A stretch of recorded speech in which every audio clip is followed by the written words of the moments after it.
टंडलयार में पुलिस इलाक़े में मुबैना तौर ख़ुदकुशी कंदड़ नौजवान जे वारसनि तरफ़ां केरिया शाख ते धरणो हयो वियो आहे, जॾहिं त वारसनि पारां पुलिस ते नौजवान खे क़त्ल करण जो इल्ज़ाम हयो वियो आहे।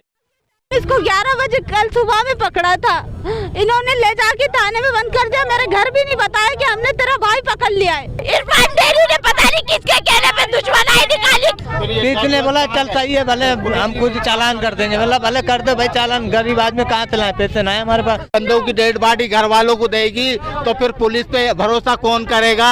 पूरा हमारा बताएगा ये लड़का कभी जिंदगी में किसी मोहल्ले में कभी लड़ाई देखी हो तो मेरे पास आके खड़ा हो जाइए, मैं इसका सगा भाई हूँ। बे पासे एसएसपी टंडोलाया रुखसार खावड़ वाक़े जो नोटिस वठंदे 4 पुलिस एहलकारनि खे मुअतल करे जांच रुकनी कमेटी जोड़े छॾी आहे। इन्वेस्टिगेशन चल रही है। उसके अलावा जज साहब खुद आए थे, जज साहब विजिट किया, उसकी डेड बॉडी को उतारा था। इसके अलावा मैंने एक टीम तश्कील दे दी है, एक डीएसपी पे 4 इंस्पेक्टरों पे, कि मुझे 3 दिन में आप इंक्वायरी करके देंगे, फैक्ट्स फिगर आ जाएं कि असल उसके मुराकात क्या थे, क्यों ऐसा उसने इस स्टेज पे आकर किया है। टंडलयार जे लाकअप में ड्रामा अंदाज में फौत थींदड़ बाबर खानदाद जे वारसनि सां इंसाफ़ लाइ ज़रूरी आहे त मामले जी साफ़ शफ़ाफ़ जांच थियणु घुरिजे ऐं बाबर खानदाद जे वारसनि सां इंसाफ़ थियणु घुरिजे।